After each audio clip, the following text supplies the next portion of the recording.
नमस्कार, मैं हूं पवन त्यागी। पश्चिम बंगाल के पूर्व मुख्य सचिव अल्पन बंदोपाध्याय ने केंद्र के नोटिस का जवाब दे दिया है और उस जवाब में उन्होंने लिखा है कि मैंने कोई कानून का उल्लंघन नहीं किया। मैं जो प्रधानमंत्री की मीटिंग में शामिल होने के लिए सीएम के साथ गया था, वो सीएम लेट थी, इस वजह से मुझे उनके साथ रहना था और इसी वजह से लेट हुआ, या मैं जो मीटिंग से गया हूं वो भी परमिशन लेकर गया हूं। सवाल ये उठता है, ये जो बंदोपाध्याय हैं ये उस जवाब में भी झूठ क्यों बोल रहे हैं? अगर ये सच बोल रहे हैं तो क्या पीएम झूठ बोल रहे हैं? सवाल ये उठता है। अब सवाल ये है कि आखिरकार आपदा प्रबंधन एक्ट 2005 की धारा 51 उसके तहत ये नोटिस दिया गया था। तो ये नोटिस क्या है? ये नोटिस इसलिए दिया गया क्योंकि इस समय में 3 महीने उनका कार्यकाल बढ़ाया गया था, क्योंकि रिटायरमेंट उनका 31 मई को था। 3 महीने जो बढ़ाए गए वो इसलिए बढ़ाए गए कि ये एपिडेमिक का टाइम चल रहा है, पूरे देश में कोरोना फैला हुआ है, पश्चिम बंगाल में भी अभी प्रबंधन करना है और ऐसे में इनका टाइम बढ़ाया गया था। लेकिन टाइम बढ़ाने के साथ ही इन्होंने जो अनुशासनहीनता की उसको लेकर इनको दिल्ली तलब किया गया था और ये दिल्ली में नहीं गए। ये बात अलग है कि इनको दिल्ली में सवाल जवाब के लिए बुलाया गया था या इनका ट्रांसफर किया गया था। हालांकि इनको कोई दिल्ली में भी ऑफिस में काम दिया जा सकता था। इन्होंने अपने आप ही आइडिया लगाया कि मुझे केंद्र ने बुलाया, मेरा ट्रांसफर कर दिया। तो ममता बनर्जी ने कहा और ममता बनर्जी के कहने से ये नहीं गए। सवाल ये उठ रहा है कि ये जो आईएएस के लिए, जिसके लिए सरदार पटेल साहब ने स्टील का पिलर शब्द इस्तेमाल किया था कि ये हमारे देश के स्टील के पिलर हैं, अब ये स्टील के पिलर क्या रबर के पिलर हो गए हैं? सवाल ये है, क्योंकि पटेल साहब ने तो स्टील का पिलर कहा था, आज ये रबर के पिलर साबित हो रहे हैं, क्योंकि इनका झुकाव कभी भी किधर भी हो जा रहा है। मतलब एक राज्य की मुख्यमंत्री ये उसके पक्ष में हो गए हैं, मुख्यमंत्री के निजी कर्मचारी के तौर पे काम कर रहे हैं, जिसको काम करना था कि वो मुख्यमंत्री को भी ठीक राह दिखाए। अगर मुख्यमंत्री अपने नियमों का पालन नहीं कर रही है, संविधान का पालन नहीं कर रही है, तो मुख्य सचिव की यह जिम्मेदारी होती है कि वो एक सीएम को उनके कर्तव्य का पालन कराने की सलाह दे। और अगर मुख्यमंत्री सलाह नहीं मान रही है तो वो केंद्रीय गृह मंत्रालय को इसकी रिपोर्ट करे, ये जिम्मेदारी होती है।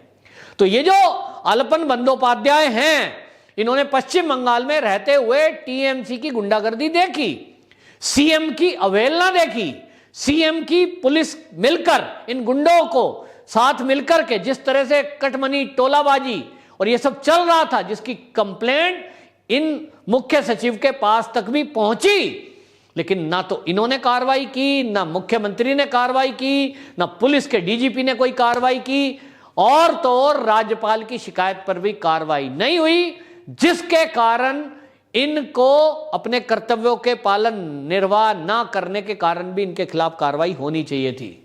लेकिन केंद्र ने पता नहीं क्यों इनके खिलाफ कार्रवाई नहीं करी। लेकिन अब कार्रवाई इसलिए की गई कि ये इस आपदा के समय में ऐसे नौकरी छोड़ के कैसे जा सकते हैं। एक फाउंडेशन है इस देश में, आप नौकरी पे आते हैं, आपने जीवन भर ऐश की, 20-30 साल आपने जो सर्विस का काल निकाला है, उसमें आपने लोगों के टैक्स के पैसे से आनंद लिया है, काम भी किया है, लेकिन उस टैक्स के पैसे से आपने वो भोगा है, परिवार चलाया, उस पैसे को यूज किया है। तो अपनी मर्जी से यूं ही विड्रॉ करके नहीं जा सकते। और ठीक है, आपको जाना है तो आपको फिर सजा मिलेगी, और सजा ये है एक नौकरी पेशे वाले की कि आपको फिर वो बेनिफिट नहीं मिलेंगे। जाइए, आप अपनी मर्जी से अगर जीवन जीना चाहते हैं, लेकिन आप बाउंड हैं। और बाउंड के लिए आपको बता दूं कि केंद्र सरकार ने अभी ये कानून बना दिया है कि जो आईएएस और आईपीएस रिटायर होते हैं, कई बार वो आत्मकथा, मेरी कथा, नौकरी की व्यथा ऐसा करके कुछ किताब लिख देते हैं और कई बार उसमें देश के सीक्रेट्स लीक कर देते हैं किताब के नाम पर, क्योंकि एक सर्विस कंडीशन है इन सब के लिए कि आप नौकरी में रहते हुए जो देश से जुड़े हुए दस्तावेज हैं सुरक्षा से, उनको लीक नहीं करेंगे। तो ये नौकरी के रहने तक ये उसको पालन करते हैं। कुछ लोग रिटायरमेंट के बाद अपनी किताब लिखना शुरू कर देते हैं और उसमें वो सीक्रेट्स लिखते हैं, जो कई बार सरकारों के लिए भी नुकसानदायक हो सकते हैं और देश के लिए भी नुकसानदायक हो सकते हैं। और इसलिए वो इन पर केंद्र सरकार ने बंदिश लगाई है। तो रिटायर के बाद भी जो अधिकारी पेंशन ले रहा है वो पेंशन भी गवर्नमेंट दे रही है और लोगों के टैक्स का पैसा होता है। तो अपने को आजाद नहीं कह सकते। रिटायरमेंट के बाद आप तब तक आजाद नहीं है जब तक आप वेतन भोगी हैं। आप वेतन ले रहे हैं तब पेंशन भोगी हैं रिटायरमेंट के बाद। तो आप जब पेंशन ले रहे हैं, लोगों के टैक्स का पैसा आपकी जेब में जा रहा है, उसको आप खा रहे हैं, तो आप अपनी मनमर्जी से अपनी जिंदगी नहीं चल सकते रिटायरमेंट के बाद भी। ये केंद्र सरकार ने संकेत दिए हैं। तब ये अल्पन बंदोपाध्याय एक टीएमसी के कार्यकर्ता के तौर पे कैसे काम कर सकते हैं? और इसलिए इनको 2 साल की सजा भी हो सकती है इस महामारी एक्ट की धारा 51 के तहत।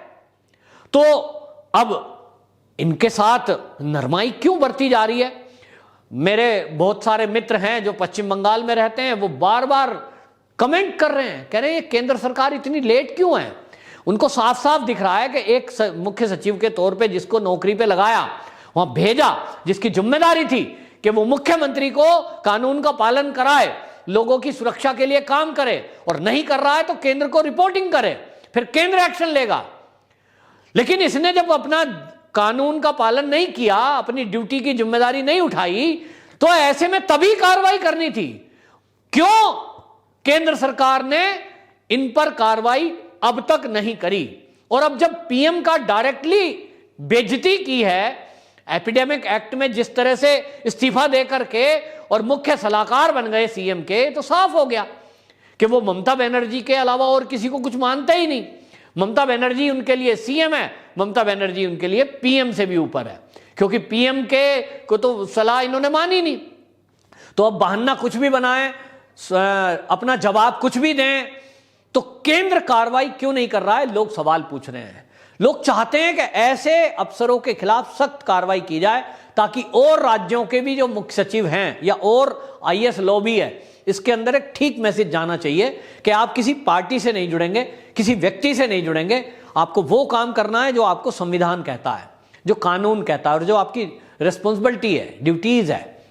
तो इसलिए लोग कह रहे हैं कि ये केंद्र क्या कर रहा है, नोटिस खेल रहा है कि अभी नोटिस दिया, कारण बताओ नोटिस, ये वो, तुरंत कार्रवाई करे। और इनको जो है, जब रिटायरमेंट नहीं लिया गया है अभी तक, अब वो गवर्नमेंट ने एक्सेप्ट नहीं किया तो वो हुआ कि नहीं हुआ, वो कानूनी पहलू है।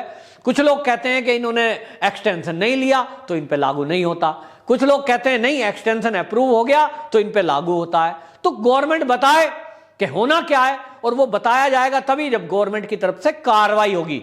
बहरहाल कुछ जानकार कहते हैं कि ऐसे में अल्पन बंदोपाध्याय को निश्चित रूप से अभी वो पेंशन भी लेनी है, उनके सारे बेनिफिट्स रोके जा सकते हैं और इनको कोई सुविधा नहीं मिलेगी। अगर दोषी सिद्ध होते हैं तो 2 साल की जेल, जुर्माना या दोनों, और बाकी के रिटायरीज के जो बेनिफिट्स हैं उन पर भी रोक केंद्र सरकार लगा सकती है। ऐसा नौकरी एक्ट में है।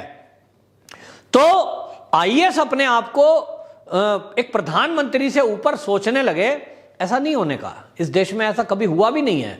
लेकिन हमने जो मुख्यमंत्री ममता बनर्जी है, इनको जरूर देखा है कि जब भी केंद्र कोई कार्रवाई करता है, पश्चिम बंगाल में कोई कार्रवाई केंद्र करे, ये अड़ जाती हैं, उसका विरोध करती हैं। पिछले दिनों हमने देखा शारदा घोटाले में पूर्व आईपीएस अधिकारी थे वहां पे राजीव कुमार, उनको गिरफ्तार करने के लिए जब सीबीआई की टीम गई, ममता बनर्जी वहां पहुंच गई तुरंत और वहां धरने में बैठ गई, अपने साथ कार्यकर्ता लेके गई। मतलब पूरा सीधा सीधा केंद्र की सभी एजेंसियों से टकराना, उनके बीच में बाधा बन के खड़े होना। और अभी हमने हाल ही में देखा कि किस तरह से 4 नेताओं के खिलाफ अगर टीएमसी के कार्रवाई करने के लिए सीबीआई गई तो ये फिर से घेराव कर लिया, फिर से धरना दे दिया, फिर से पथराव करा दिया केंद्रीय सुरक्षा एजेंसियों पर। तो ये जो ममता बनर्जी है, ये केंद्र से सीधी टक्कर ले रही है। तो अब सवाल ये उठ रहा है, क्या ममता बनर्जी इस देश में राष्ट्रपति से भी ऊपर है, क्या प्रधानमंत्री से भी ऊपर है? क्योंकि राष्ट्रपति जी को भी कितने ही लेटर लिखे जा चुके हैं कि इसके खिलाफ कार्रवाई करियो, क्योंकि लोगों को मारा जा रहा है, बलात्कार हो रहे हैं, हिंसा हो रही है। और ये जो मुख्य सचिव रहे, ये अल्पन बंदोपाध्याय, ये भी अपने कर्तव्यों को पालन निभाने में विफल रहे हैं। इसलिए दोनों के खिलाफ कार्रवाई होनी चाहिए। तो अब देखना यह है कि जो केंद्रीय सरकार है, ये इन दोनों के खिलाफ कार्रवाई करती है। क्योंकि मुख्यमंत्री के खिलाफ कार्रवाई तो सीधी ये है कि उल्टा सीधा काम करे, सीबीआई के काम में बाधा बने, तो कोर्ट ने भी कहा, कलकत्ता हाई कोर्ट ने भी, कि इस पर सीबीआई को अलग से केस दर्ज कराने का अधिकार है कि सीएम अगर काम में बाधा डाल रही है, धरना प्रदर्शन कर रही है, तो आप अलग से एप्लीकेशन दे सकते हैं। आम आदमी होता तो अभी तक जेल के अंदर होता, लेकिन एक मुख्यमंत्री है और वो भी टीएमसी की है और ममता बनर्जी है, तो उनके ऊपर कार्रवाई करने के लिए सीबीआई भी इधर उधर देख रहा है।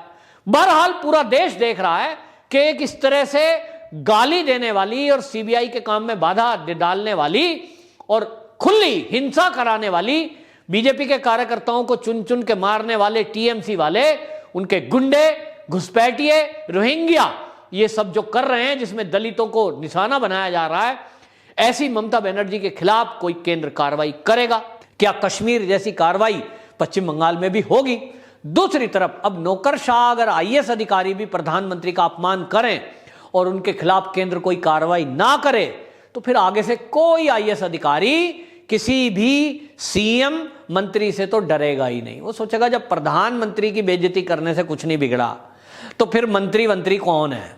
तो आईएएस को तो फिर ये लगेगा ही कि हम खुदा हैं इस भारत में। तो ये केंद्र को तत्काल कुछ कार्रवाई करनी पड़ेगी, ताकि वो भगवान ही रहे और ये जो नौकरशाह हैं वो नौकरशाह की तरह ही व्यवहार करें। वंदे मातरम।